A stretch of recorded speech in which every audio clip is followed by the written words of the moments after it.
without further ado, we will turn it over to Peter. And Peter, I think you will do a better job of introducing yourself than I could do at this point, since I'm a little wobbly here tonight.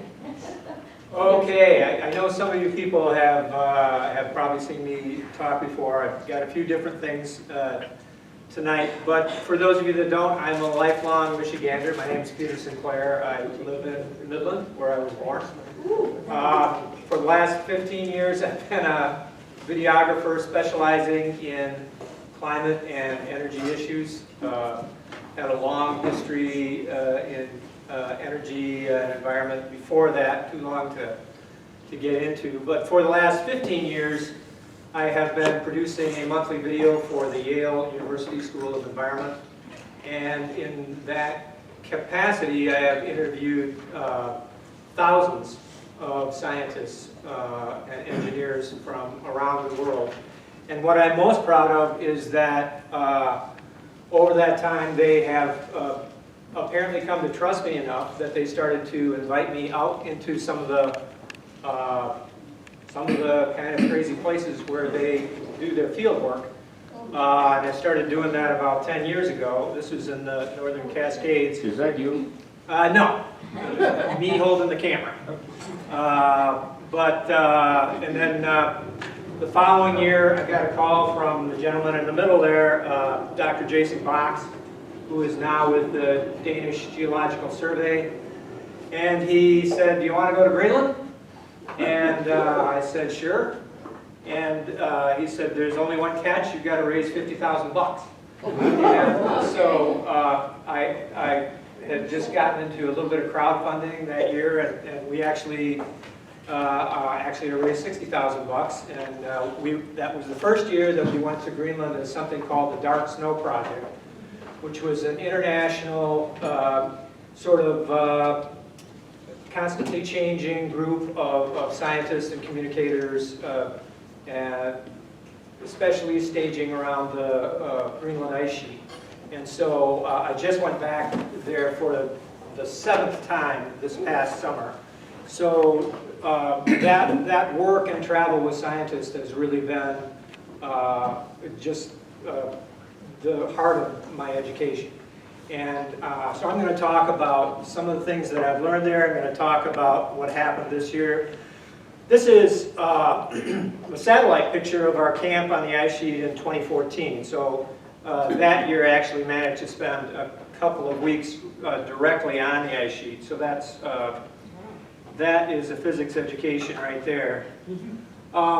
I like to start presentations with an old saying that I think is pretty appropriate when we talk about climate and energy. It ain't what you don't know that gets you into trouble, it's what you know for sure that just ain't so.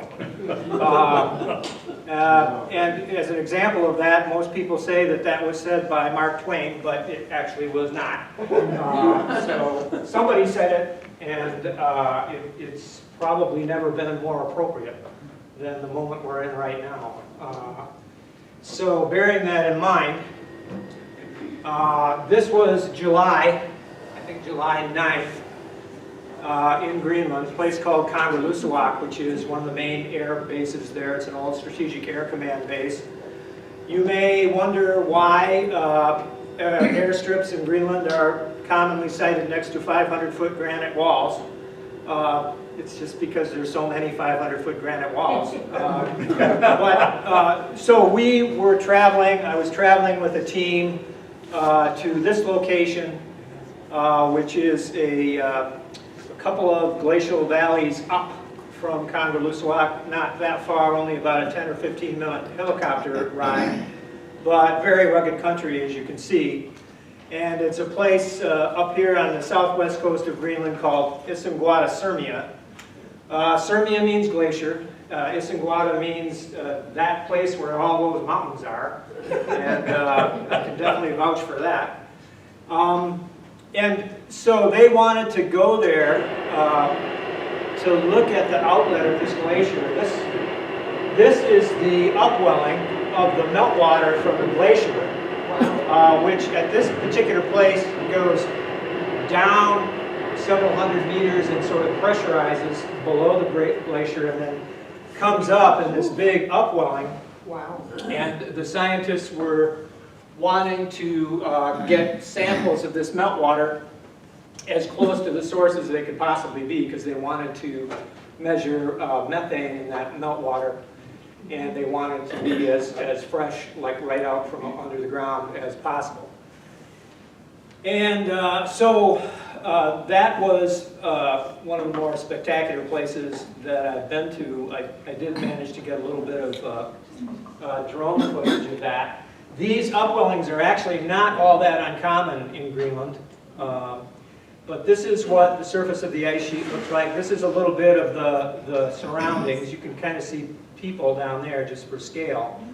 So you've got basically what amounts to a fjord with a glacier coming down it, and then beyond that is the ice sheet itself, which is 3 times the size of Texas and up to 2 miles thick. Wow. And so you can see this is the melting tip of that glacier. The glacier has been receding for quite some time.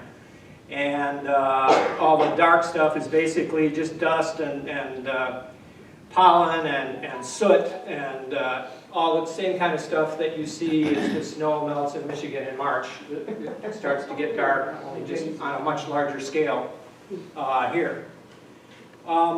And this is the view outside of my tent. I was in Greenland for about 3 weeks, but we were only 3 days in this particular place. And so this is what I was looking at for those 3 days, and because the lead scientist, Mark Stieball, who is someone that I met the very first time I went to Greenland, so we've known each other for a while. And when I asked him, I don't know, March or something, whether I could come, he said, sure, there's just one thing. We got enough money to take a helicopter in, but not enough money to get the helicopter out, so we're going to have to walk out. And I said, okay, well, that's fine, we'll take the path of least resistance and it'll be fine. What they didn't tell me is that there was going to be a 1,300-foot wall that we'd have to get up with a 40-pound pack before we could actually, make the trip. So I spent 3 days wondering, am I going to die? Just for scale, there's a couple of people there. So we carefully chose a route. I guess I was hoping that maybe there'd be an easy way up. There wasn't. It was all awful. So the morning came, and at least it was beautiful. So I thought, well, if I'm going to die, it's at least, this is as good a place as any. And we made it, finally. We made it up. I was the laggard. This is a group of people who are all at least 30 years younger than me, so they were patient in waiting for me to catch up. But you get a pretty good look at the ice sheet there off in the distance. And so it's 3 times the size of Texas. It contains enough ice that if it were all to melt, which nobody thinks is going to anytime soon, it contains enough water that it could raise ocean levels about 22 feet. Wow. So the reason that scientists are interested in it is that it is melting.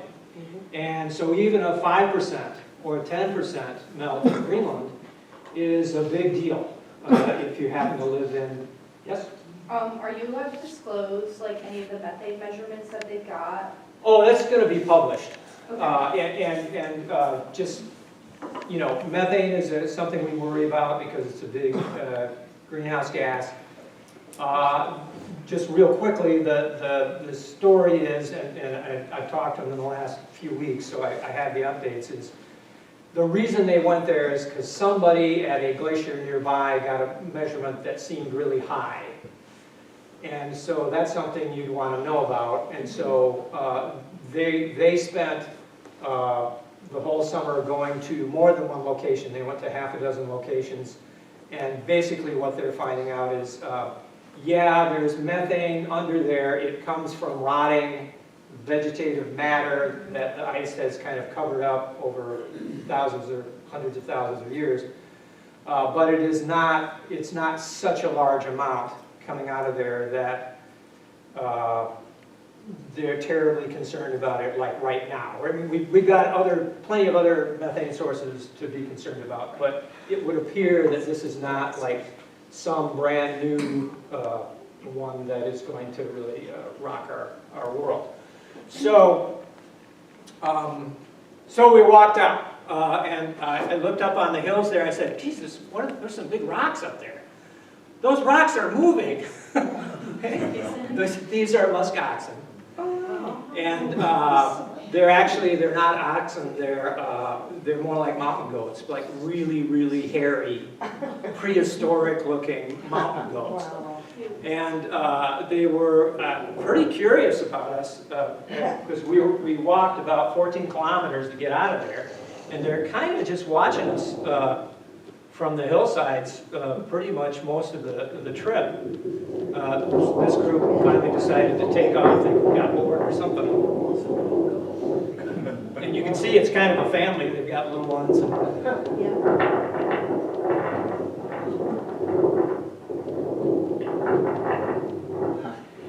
And I wanted to just show you what this tundra looks like. It's really thick, dense. It's like you can lie down on it. It's like a mattress almost.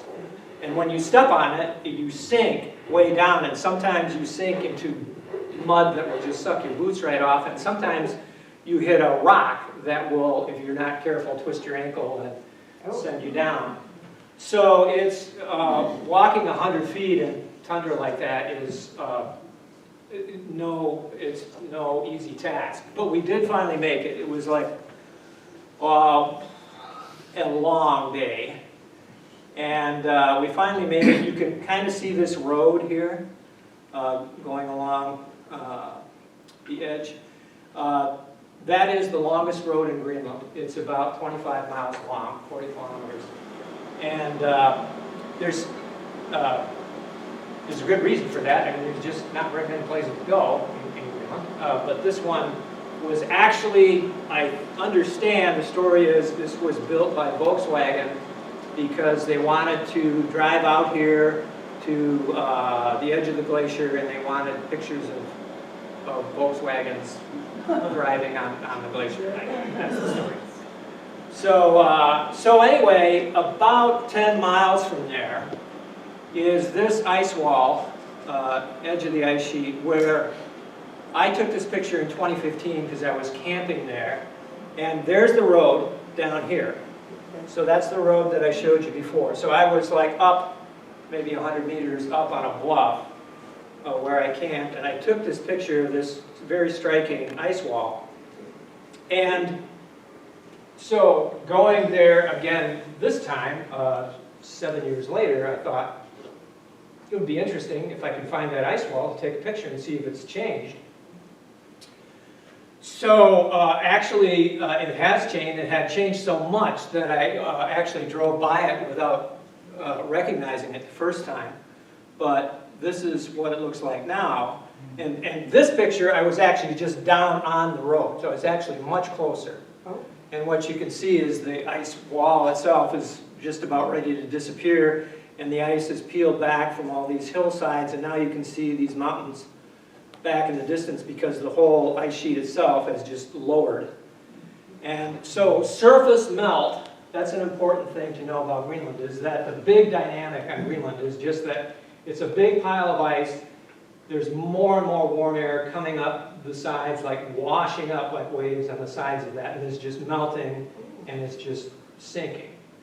And every winter it snows, so it gets recharged a little bit at the top, but overall, over time, it is losing mass.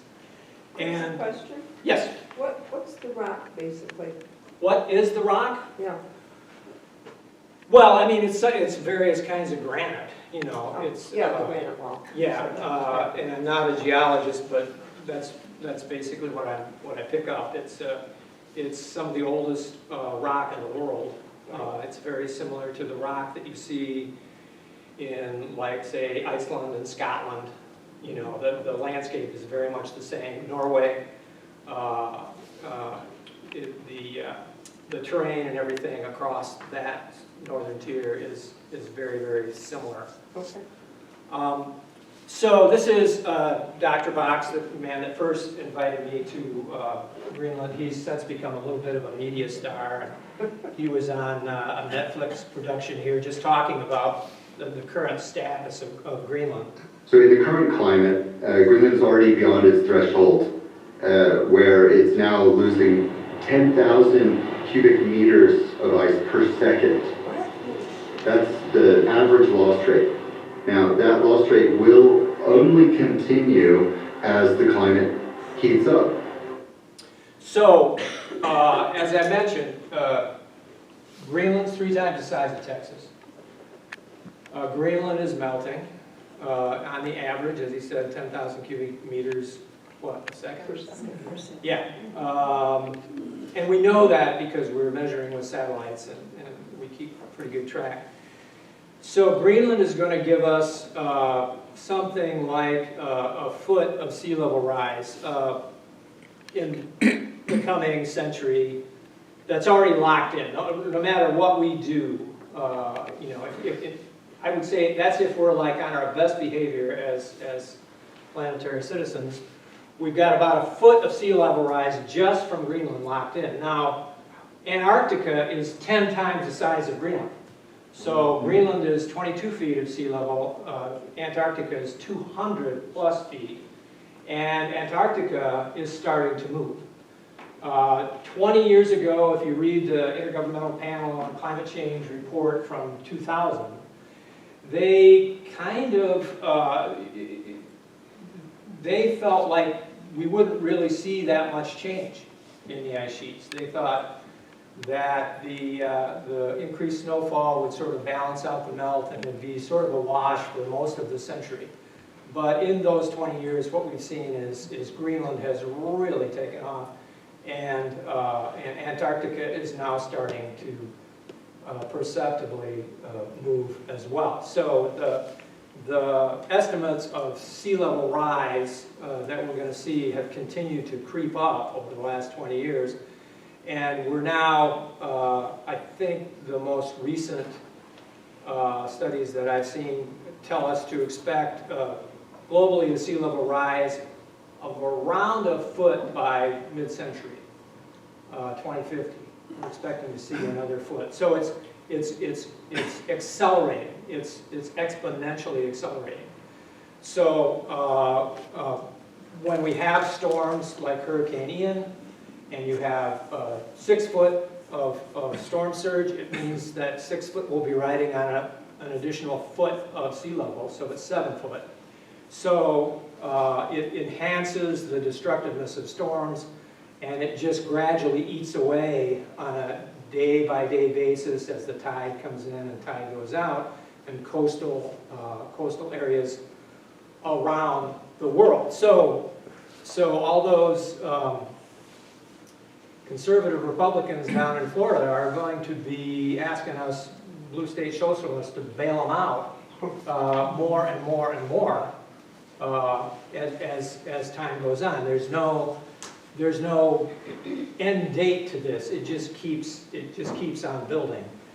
And so we'll talk a little bit more about that. Dr. Box's paper got a lot of attention, and he again pointed out that the massive ice losses are already in motion. But I want to talk a little bit about some of the weather that we see outside, but moreover, what we've seen this fall, because this fall has been a really good illustrative case of some of the changes in the weather that we're seeing related to climate change. It's more than just like getting warmer, because it's actually changing atmospheric dynamics. This is a graph from, this is a great site called Climate Reanalyzer at the University of Maine. And they update this every day, and they have dozens and dozens of different graphs looking at different parameters. But this is temperature anomalies, meaning is it higher or lower than average. So higher than average is like red and orange, and lower than average is like blue. And so the interesting thing about this one from October 19th, just a month ago, is that all the cold air was down here. Remember how cold it was? Like mid-October, it was like, got really frigid there for a period of time. And what we didn't realize, maybe living here, is that all through the west and way up into the Arctic, it was much, much, much warmer than normal. And so we're seeing this dynamic where the jet stream has gotten more and more unstable and wavy as the Arctic has warmed. And I'll explain more about that as we go. But so if you look at this here, you see this big bulge of cold air that has come down from the Arctic, and you see that the warm air is all kind of like bulging up there on its own, and then up again here, because the jet stream is kind of doing this big loop down here like this. And you can kind of see it here. It's a little hard to make out, but basically you can see it sweeps up into the Arctic and then down over the eastern United States and then back up towards Greenland. You can see Greenland up there. So, so they get the big bulge of warm air here going up in the Arctic, the big bulge of cold air here, and then another big warm bulge up there. So this is a world premiere video. Nobody's seen this one yet except my editors at Yale. I just turned it into him just a few days ago, and maybe he'll post it tomorrow, we'll see.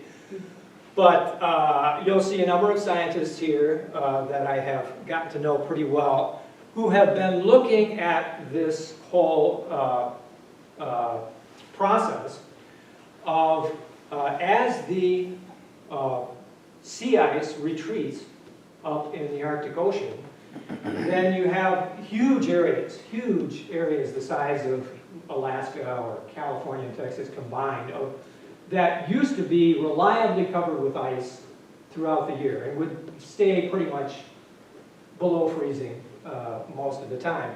Now you've got open water. And so it's at least freezing point and above in those places. And what that means is that the jet stream, which is powered by the temperature difference between the temperate zone and the Arctic, is no longer getting quite as much energy because there's just not that much of a temperature difference between where we are and that open water in the Arctic anymore. So the jet stream is starting to it doesn't know where it wants to go. And this video will explain it a little bit more. So you'll see a few scientists here. You will also see some other friends of mine. We have TV meteorologists now who are in major markets starting to explain the weather that people are seeing in terms of the climate as it's changing. So Chris Cloninger, you will see here, who used to be at WNEM in Saginaw. Now he's at KCCI in Des Moines, chief meteorologist. You'll also see Jeff Berardelli, who some of you will recognize from CBS News. He is now chief meteorologist in Tampa, WFLA. But anyway, so watch this. It gives kind of an overview of what I'm talking about. The Arctic scientifically is now proven to impact on the polar jet stream. The polar jet stream in turn regulates heat waves, droughts, floods, forest fires. The jet stream forms where warm air from the tropics meets cold air from the poles, and it moves weather systems from west to east due to the rotation of the Earth. Exactly how much effect climate change has on the jet stream is hotly debated. The trends that models foresee might be a bit too conservative compared to what we currently witness. The observational evidence for crazier jet stream behavior has certainly been strong. We've seen some very unusual activity in the jet in the last few decades. Specific jet stream patterns can lead to core current record-breaking extremes, very persistent extremes We have a really extreme jet stream heat to the tune of temperatures in the 80s being shunted all the way north into Canada.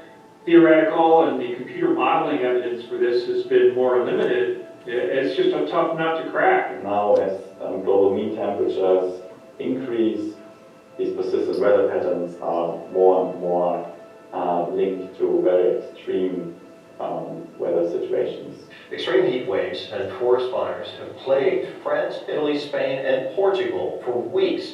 And rivers on the continent are drying up. The Yangtze has been reduced to puddles, with dozens of its tributaries drying up. This is the result of a record-breaking drought. In fact, it's hard to find examples of major weather events from last year that aren't connected to the changes in the jet stream. The Texas deep freeze was caused by the jet stream becoming so wavy that it brought Arctic air from the poles to the southern U.S. Later, the jet stream was so coiled and slow over the Pacific Northwest that it trapped a high-pressure system over that region, allowing hot summer sun to heat stagnant air to new highs. The severe heat wave that struck the Pacific Northwest last summer, that was one of these huge northward swings in the jet stream. It's a 1 in 1,000 year event. It cuts off and forms an eddy, like in a river when you have a swirl along the side of the main stream that just sits there. Then Hurricane Ida slowed as it hit the Gulf States, and instead of being pushed offshore by atmospheric winds, it was blocked by a high-pressure system and dropped record rain over the eastern U.S. As the North Pole and the polar regions warm in general, there's less of a temperature variation between the polar regions and the mid-latitudes. What that means is the jet stream slows down, becomes wavier, and that wavy pattern takes the coldest air and actually pushes it south down into the mid-latitudes. That is why we're seeing this kind of cold. Those strong changes that we're seeing in the Arctic, that's resulting in a wavy jet stream pattern and more of these polar air outbreaks. And that's drilling down some chilly air, so it will be pretty chilly around here, believe it or not. A couple publications this year which are advancing the science on this, showing that yes, indeed, climate change could be causing this jet stream behavior. In a nutshell, that's the hypothesis that we put forward back then. To me, that's the climate system responding to this warming. So, that's kind of it in a nutshell. I want to introduce you to a couple of storms that you might not have heard about. One was mid-September 2022 called Merbach. It was a typhoon in the Pacific. A typhoon is just a hurricane, except it's in the Pacific. And this one made its all way, way up north to Alaska and ended up setting all kinds of records for intense impact on Alaska in mid-September. This one is Fiona, which if you were paying attention, you might have heard that it hit Puerto Rico fairly hard. And then it went up into the Atlantic, and everyone breathed a sigh of relief because it didn't hit the mainland. But it went over Bermuda, but stayed really strong. In fact, even got stronger into a Category 4 hurricane as it went up, because the water up here was really unusually warm. It was almost a marine heat wave. And it continued on up and made landfall up in Nova Scotia, and was a historic storm when it hit. It was like Category 4 force when it hit up in Nova Scotia, and it was beyond anything, set all kinds of records up there. So Jennifer Francis, who you saw in the previous movie, I asked her, because I was talking to her right about the time that Fiona was heading up into the North Atlantic, and we discussed the meaning of these storms. One of the interesting stories with Fiona and Merbach as well, which was the big storm that hit western Alaska last week, those both were tropical systems. Fiona still is, but it's transitioning now. Both of those storms went over an area of ocean that was much warmer than normal. Even you could even call it an ocean heat wave that they both went over. And so Right now, we're seeing Fiona be a Cat 4 hurricane, and it's one of the northernmost Category 4 hurricanes that's ever formed or ever existed in the Atlantic. And this is partly because we've got these blobs of very warm ocean water now sitting in various places, especially in the northern Pacific and northern Atlantic. And so when these storms come along, they've got a lot of energy to tap into. And moisture is a big part of that. So those big warm areas of ocean water evaporate a lot of extra water into the atmosphere, and the storms just feed on that like, you know, anything feeds on fuel. So it enabled both of those storms to be extraordinarily potent even after they transition into non-tropical storms. So this is some video from a meteorologist in the UK named Scott Duncan, and he does a really good job of posting like radar signatures of atmospheric phenomena. And I'm going to just let this play a little bit, but what you'll see here, this is Fiona down in this circle. So you're going to see Fiona go up, and this bright line here, this is the wild jet stream, okay? This is the jet stream. So the storm wants to ride on the jet stream, and as it comes up, it's going to go over that warm water, and it's spinning like this, and it's like shooting that warm, moist air up ahead of its path as it goes. So just you'll kind of see. Here's it'll start again. Yeah. So here's Fiona. It's spinning like this, and it's like shooting ahead of it like an atmospheric river of warm, moist water or more moist air, and it's shooting it right up onto Greenland. You can see Greenland up here. Okay? So what's really interesting about this is that this doesn't happen very often. This is like late September, 26th September. And so you're getting a warm atmospheric river of rain on the Greenland ice sheet at a time of year when it should not be raining. It really shouldn't rain much on the Greenland ice sheet at any time, but certainly not end of September. So what's interesting about this is that this has not happened very often. And here you can see, this is like air temperature. So the red is warm and the blue is cold. And look at that warm air going up onto the ice sheet. Okay? So the climate it's changing the jet stream, but it's also changing the temperature of the ocean. And so now you're getting two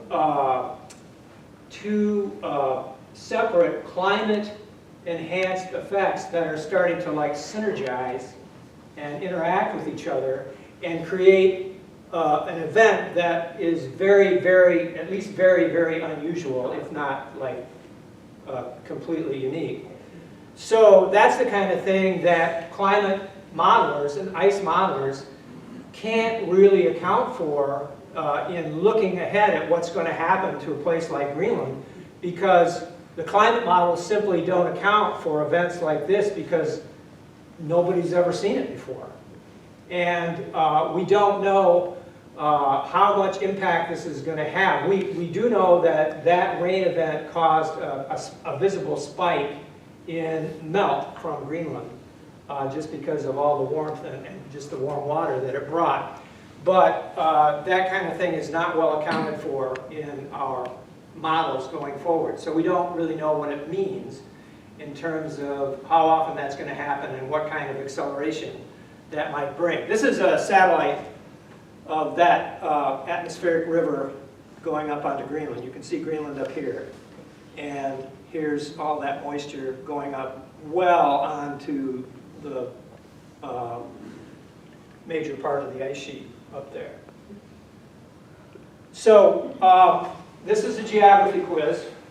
Anybody want to guess where this picture was taken?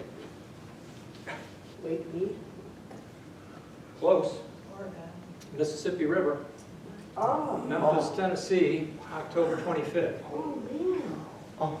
So, very interesting pictures coming off the Mississippi. The Mississippi north of Baton Rouge and up to about Tennessee over the last few months has been at historically low levels. The Mississippi is variable, and there are times when it's low, and there are obviously times when it's really high. But this is record low, at least over a pretty long stretch of it there.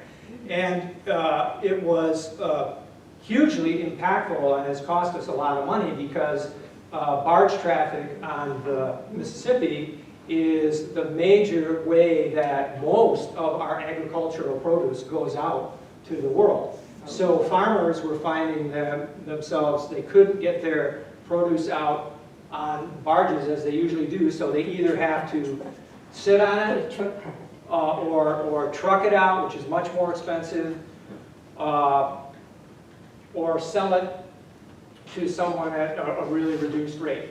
And so terribly impactful on farmers.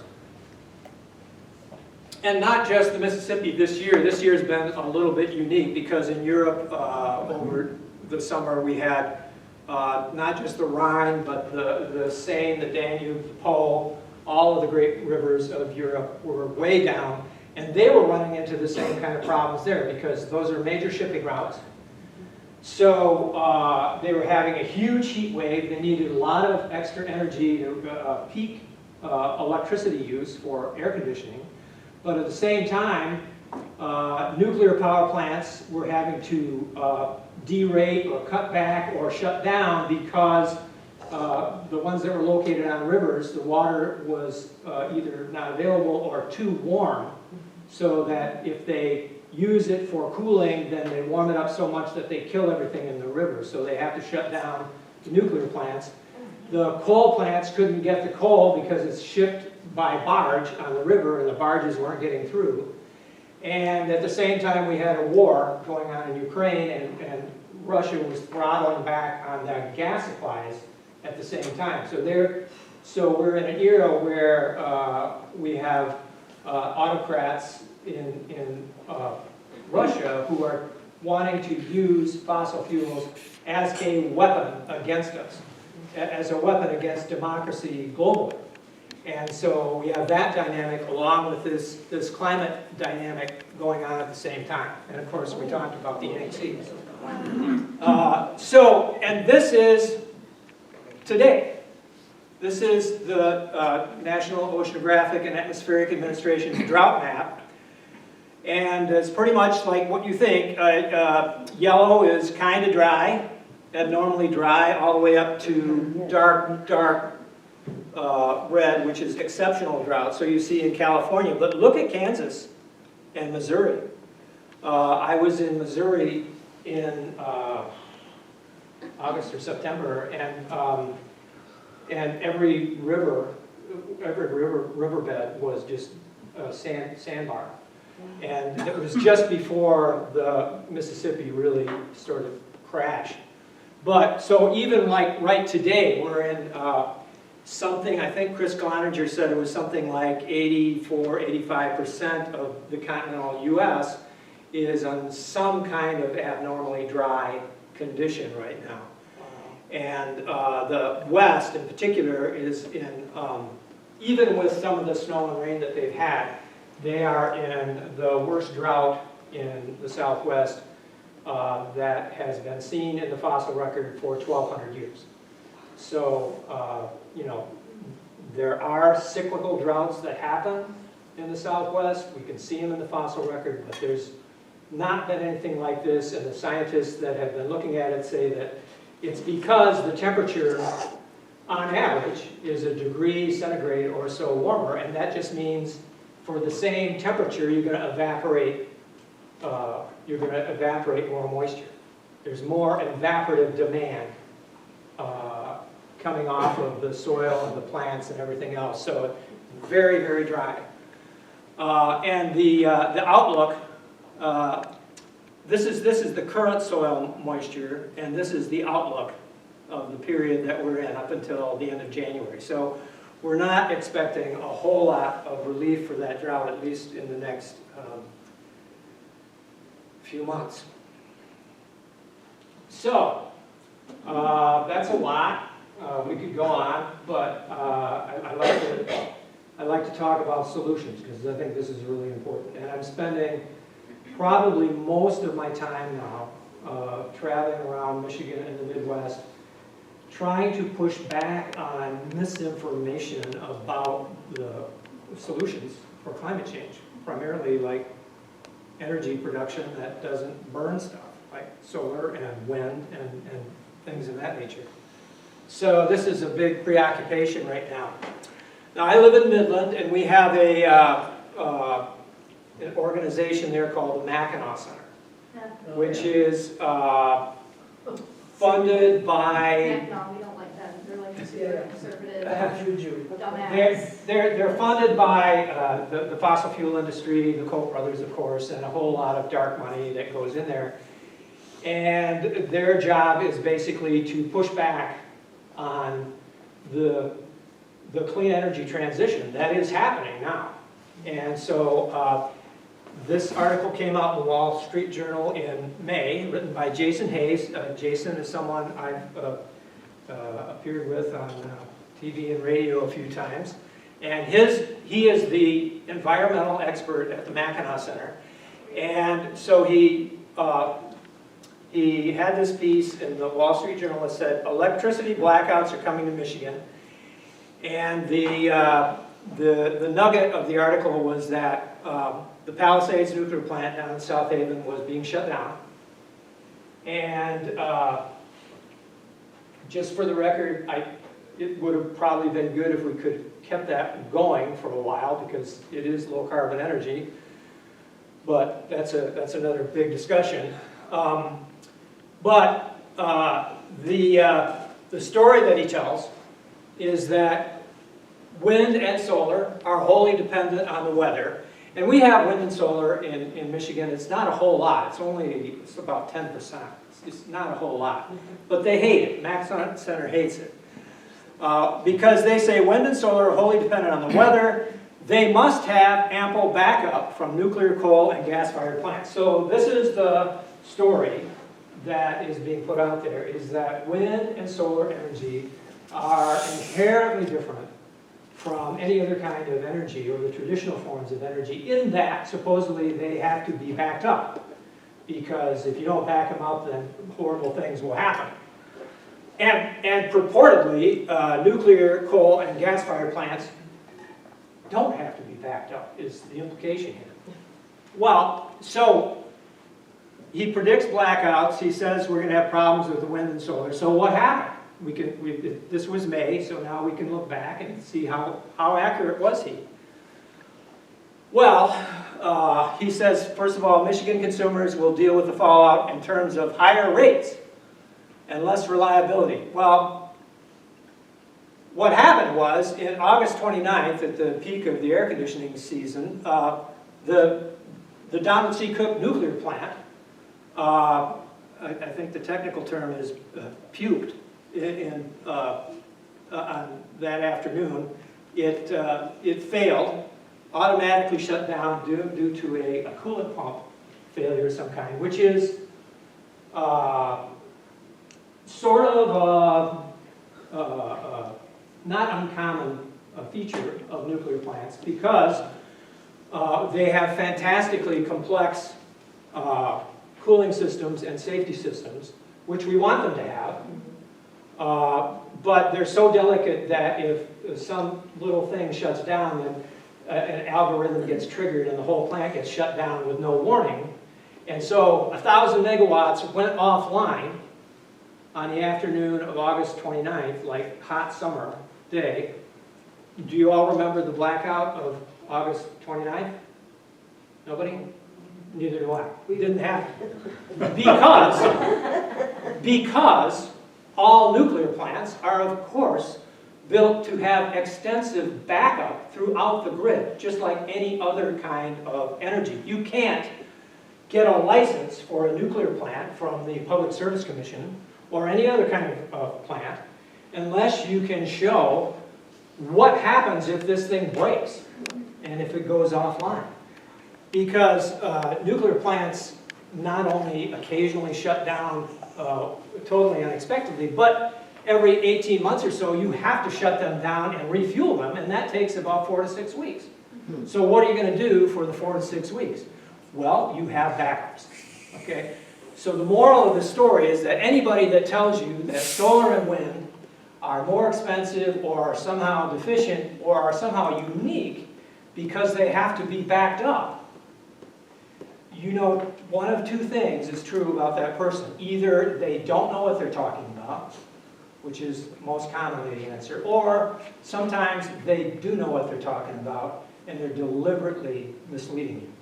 Okay? There's no other choice. It is one of those two. So, and as far as the rise, as Jason predicted, that electric bills were going to rise. And he was right about that. But why? The Wall Street Journal says electric bills soar across the country due to rising natural gas prices. Utility customers faced with the largest bills in years as natural gas prices continue to climb. Why is natural gas climbing? Because of the war in Ukraine, right? The Russians are squeezing the natural gas supply. This would not have affected us so much 7 or 8 years ago because we had it by law. We could not, the U.S. was not exporting large volumes of natural gas. But that law was lifted, and so for the last 7 or 8 years, we have been rapidly expanding the amount of natural gas that we export on these giant ships called liquefied natural gas. They compress it way down to like 1 to 600 volume, and we send it all over the world. And we are now like one of the leading, if not the leading, exporters of natural gas. So the natural gas that comes from under our territory, we are now the #1 producer. And yet that gas, you may have thought, because you know we're Americans and it's American and it belongs to us. Anybody think that? That's not true. That's not true. No, as soon as it comes out of the ground, it belongs to multinational corporations, and it is priced on a global price. And it is moved around to whoever will pay the most for that gas. So we're now competing with people in Europe and Asia who will pay 3, 4, 5, sometimes 10 times more for natural gas than we pay here. So yeah, our prices are going up for natural gas. Natural gas prices in the U.S. have more than doubled this year because of the global supply shortage. You may have seen this picture from the North Sea. This was, the Russians just went ahead and dynamited a big gas pipeline that was connecting them to Europe. And it was kind of a message like, yeah, we're serious, we're going to cut you off. And so this is a very interesting story that's playing out right now. I'll talk more about it maybe later. Here's the price of natural gas in the U.S. as of like end of September. And you can see what's happened over the last year or so. There's the Ukraine invasion right there. Okay? So this is the future. Okay? So whenever something happens overseas that crimps the supply of natural gas or causes demand to go up, whether it's a weather event or a political event or whatever it might be, that's going to affect the price of gas here in the United States. And so, so just get ready for that. In fact, at the peak of summer in July, this was the kind of the worst critical moment in this. Offshore wind that was coming online off of the UK was actually 9 times cheaper. It was coming in 9 times cheaper than the price of gas for generating electricity at that time. So it was like 48 pounds sterling per megawatt hour versus 446 pounds sterling per megawatt hour of gas generation. Okay, so at least for this summer, Mr. Hayes got this story like completely 180 degrees backwards, okay, in terms of what we're actually observing. And then we talked about the Rhine and the difficulty in shipping.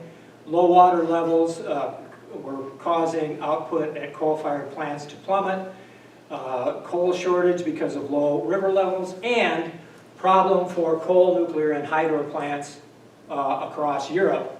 In France, output cuts to their nuclear because of low water levels, uncertainty for the big, France has a huge nuclear industry.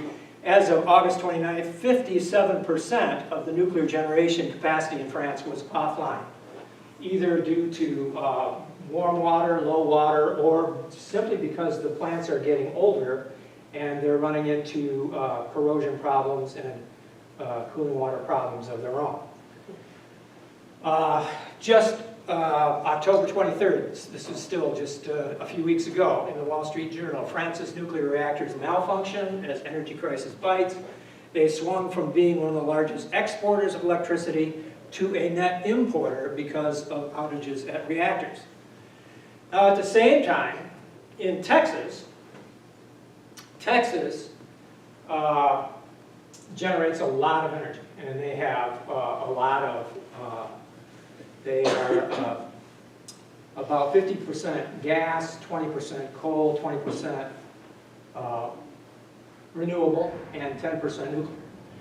And what they usually do, because they get historically, pretty extreme temperatures come in Texas in the summer. It gets really hot. That's when they get their peak demand, in the summertime. And so, historically, over time, the spring has been a good time to do maintenance on all your power plants, because the weather is relatively moderate, historically, and so you can shut a few plants down because you're not going to have peak demand in the spring. But this spring, we had record heat wave starting in April in Texas, and Texans were asked to limit electricity use because they couldn't shut their power plants down to maintain them as they normally do, so the plants started like going offline. And in one case, 6 gas-fired power plants all went down in one weekend. About the same time, a big coal plant caught fire near Houston. And what happened was wind and solar were bailing out Texas and kept the lights on, kept them from having a massive blackout, because they have, in particular, because they put on so much solar and so much battery just in the last few years. They have a huge wind generation in Texas. I didn't hear Governor Abbott point that out to his constituents. We're going to talk about Governor Abbott. So this came out just about a month ago. Dallas Morning News said, study, solar and wind energy have saved Texas customers more than $7 billion just in the year of 2022, just up till August. $7 billion. And prior to that, from 2010 to 2021, Texas consumers have saved almost $28 billion from solar and wind coming online. And not just money, but this is water. Because cooling power plants uses enormous amounts of water, which, as you can imagine, is a bit of an issue in Texas. But solar and wind use very little, if any, water. And that's a big deal, going into a water-constrained world. So, avoided water withdrawals. If there had not been any renewables on the grid, it's called ERCOT, power plants would have withdrawn between 272 to 1,300 billions more gallons of water per year. 1,300 billion gallons is the annual use of about 14 million Texans.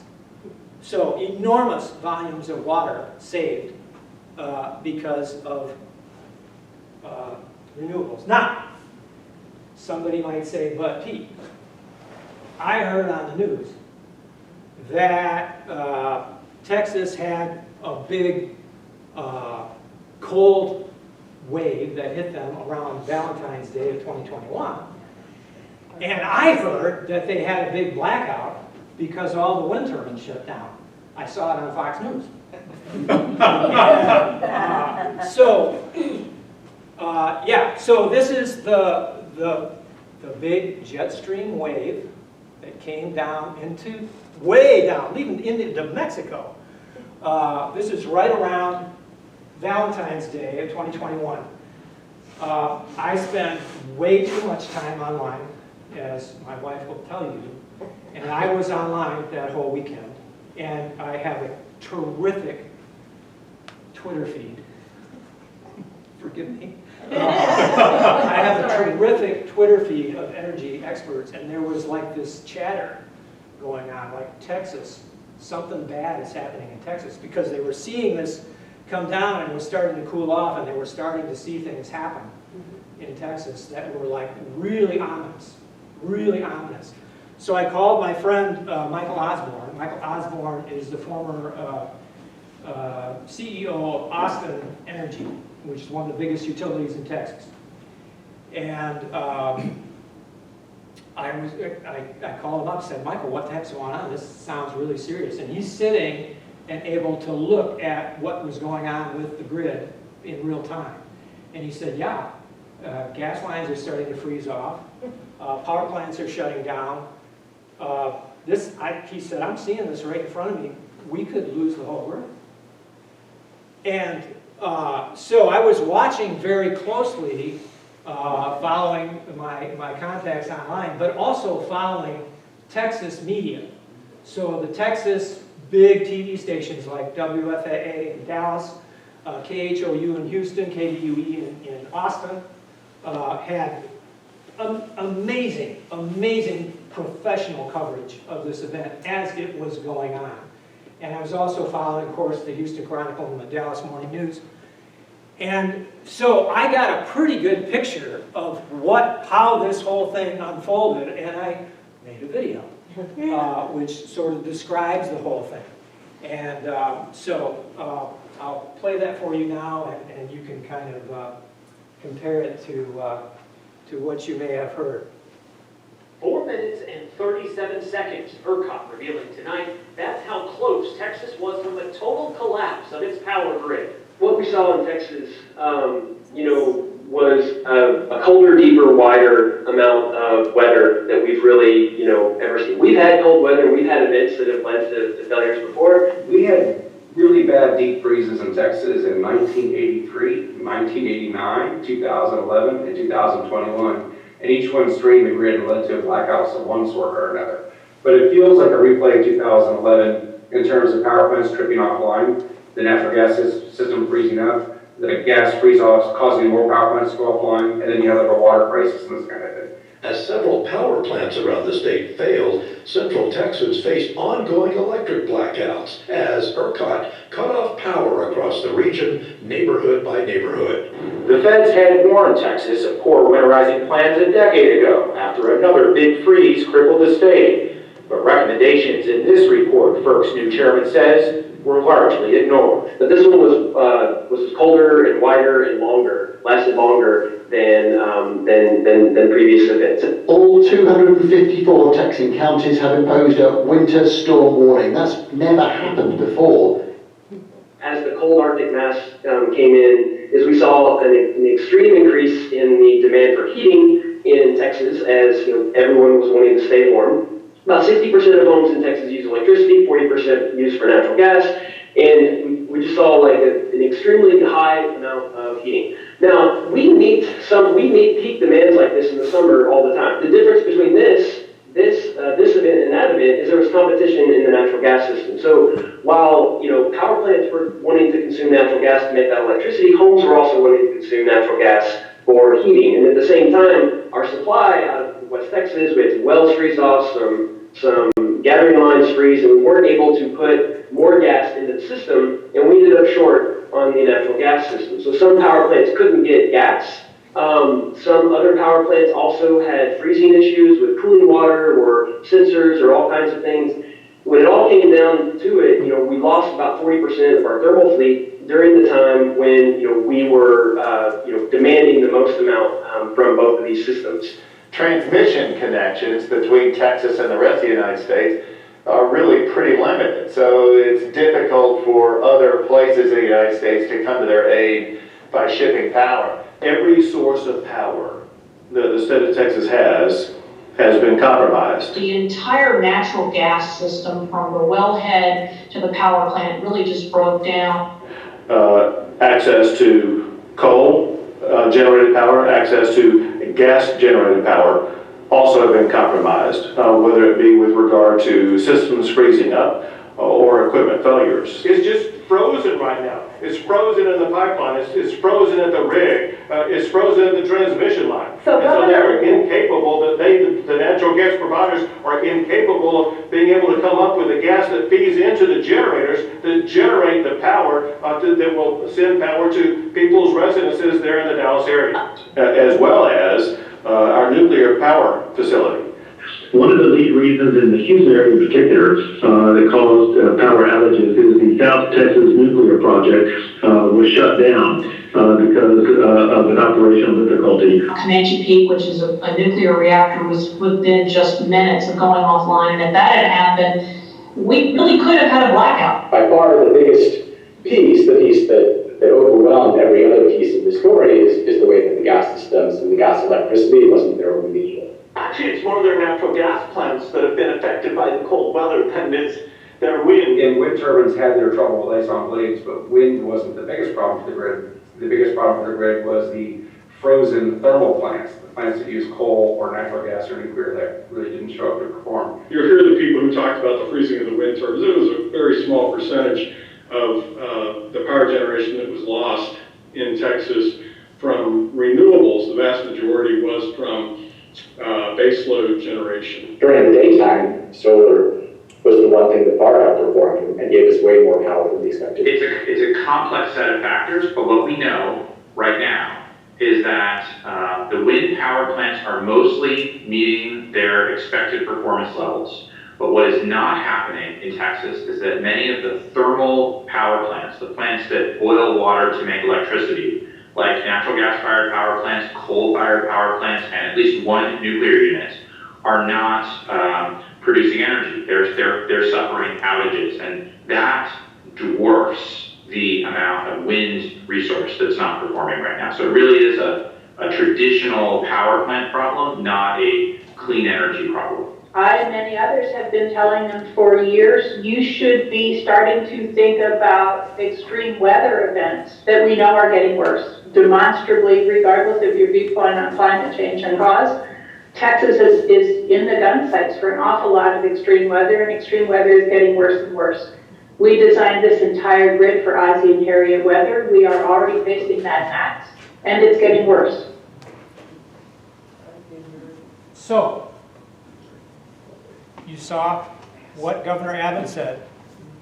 That same night, he went on Fox News, knowing that he wasn't going to be facing like savvy Texas journalists, he was going to be facing Sean Hannity, right? And this is what he said. So this shows how the Green New Deal would be a deadly deal for the United States of America. Texas is blessed with multiple sources of energy, such as natural gas and oil and nuke. But you saw from what Trace said, and that is our wind and our solar got shut down, and they were collectively more than 10% of our power grid. It just shows that fossil fuel is necessary for the state of Texas as well as in other states to make sure that we'll be able to heat our homes in the wintertime and cool our homes in the summertime. So draw your own conclusion. This is kind of it's just what you know for sure that just ain't so.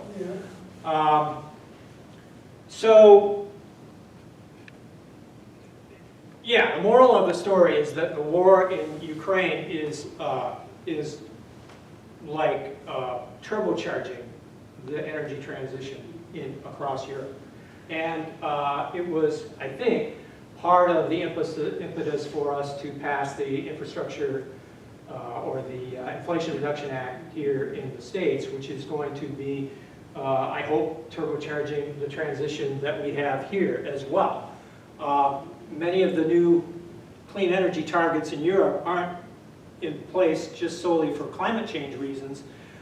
They are largely driven by energy security.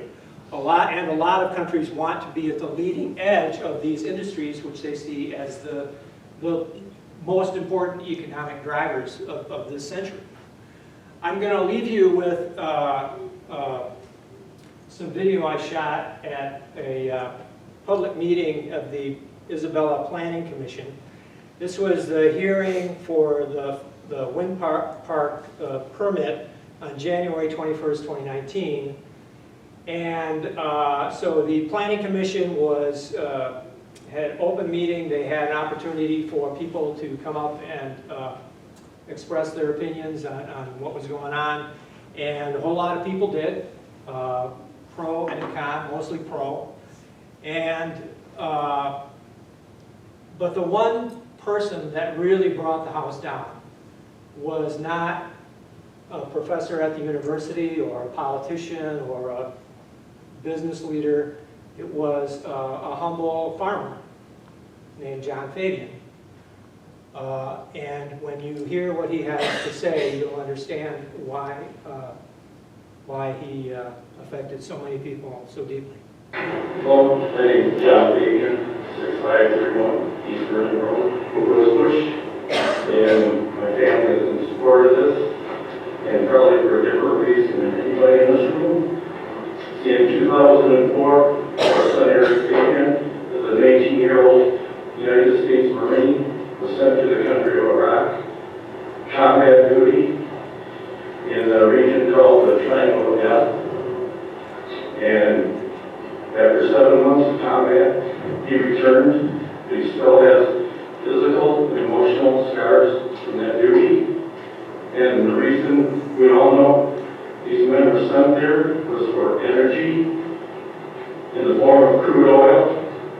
And 15 years later, we still send our young people to the Middle East for crude oil.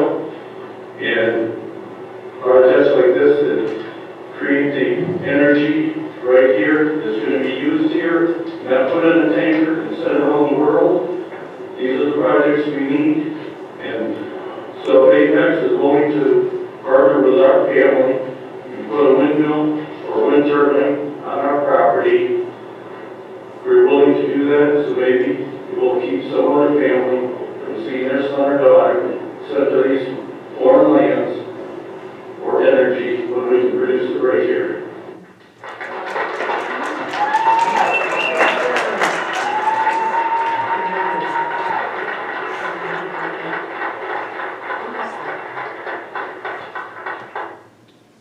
So, I have several websites.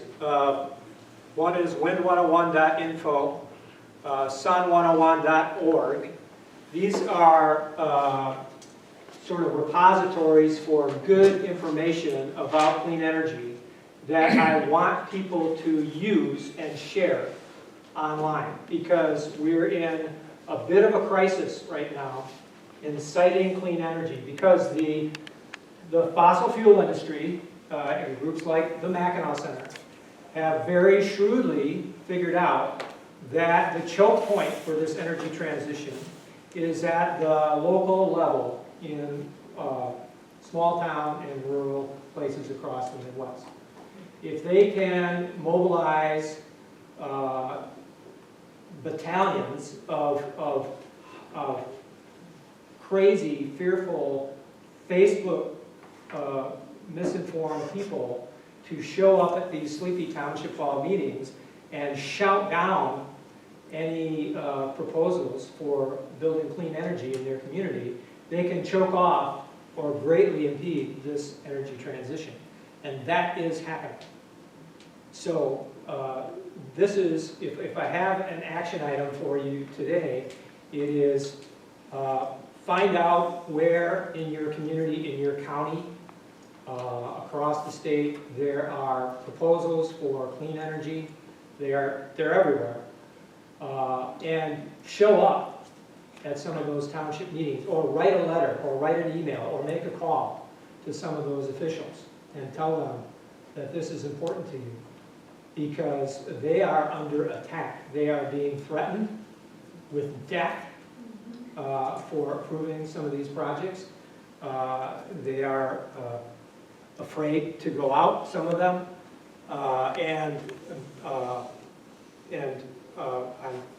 I've been to some of the gosh darndest meetings you can imagine just in the last few weeks, where this, it looks very much like those scenes you see on YouTube of the people shouting about kitty litter at the school board meetings.